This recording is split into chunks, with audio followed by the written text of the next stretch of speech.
외도가 발생했을 때 많은 사람들이 일단 외도 문제를 해결하고 나서 자신의 외상 트라우마를 치료해도 늦지 않을 것이라고 생각합니다. 이런저런 이유로 인해 외도 문제를 해결하는 것은 무척이나 시급한데 외상 트라우마가 발생한 자신의 마음은 괜찮을 것이라고 생각하는 것입니다. 그러나 외상 트라우마는 발생한 이후부터 계속 악화되는 시한부적 심리질병입니다. 특히 외도 문제를 해결해 나갈수록 배우자의 외도에 노출되고 개입되면서 매우 빠르게 악화됩니다. 그래서 많은 분들이 자신의 외상 트라우마로 인해 주변이 모두 파괴된 것을 알고 나서야 치료 신청을 하면 너무 악화되어 더 이상 KIP 마음 치료가 불가능합니다 라는 이야기를 듣습니다. 반면 외상 트라우마부터 치료를 해놓은 분들은 치료의 과정에서 이미 행복 능력이 만들어졌기 때문에 자신과 아이들이 전혀 흔들림 없이 보호하면서 배우자와 상간자에 대한 처분, 외도로 인해 발생한 모든 문제를 처리해 나갑니다. 이때 모든 대응과 해결, 상담 및 소송은 자신과 아이들의 행복을 더욱 굳건하게 만드는 역할을 하게 됩니다. 외상 트라우마의 치료보다 외도에 대한 대응과 해결, 상담 및 소송을 먼저 진행하셨던 분들도 나름대로 자신과 아이들의 인생을 위해 열심히 노력을 한 것입니다. 그러나 결과적으로는 자신의 외상 트라우마가 악화되면서 자신과 아이들의 인생이 모두 파괴되었다는 것이 안타까울 따름입니다. 특히 외상 트라우마가 분노장애, 히스테리, 정신병증에 이르게 되면 KIP 마음치료로는 치료가 매우 어렵습니다. 그나마 정신의학의 약물 치료를 하면서 더 이상은 악화되지 않도록 한시라도 마음을 안정시키는 방법밖에는 권하지 못합니다.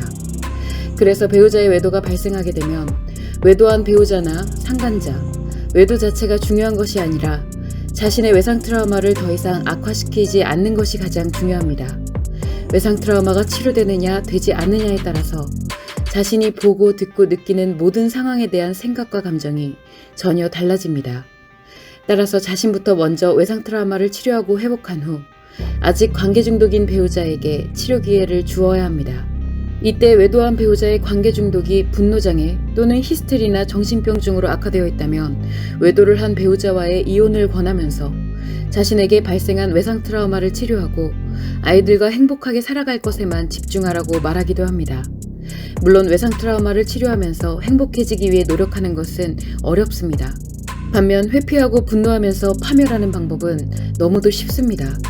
이것은 여러분 자신 스스로의 선택과 결정이기 때문에 누구도 잘잘못을 논할 수 없습니다. 다만 자신이 외상 트라우마를 치료하지 않고 하게 되는 수많은 방법들이 모두 파멸의 방법이라는 것은 알기를 바랄 뿐입니다. 지금은 외상 트라우마로 인해 고통스럽고 힘들지만 외상 트라우마가 악화되면 편해집니다.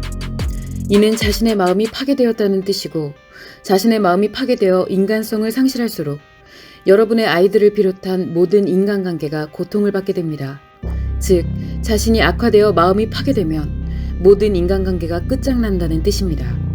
그러면 더 이상 인간으로서의 인생은 희망이 없습니다. 갈수록 이러한 경우가 늘어가고 있습니다. 따라서 여러분은 우선순위에 대한 생각을 바로 해야 합니다. 치료 기회는 언제든 선택할 수 없기 때문에 기회인 것입니다. 여러분에게 치료 기회가 있을 때 놓치지 마시기 바랍니다.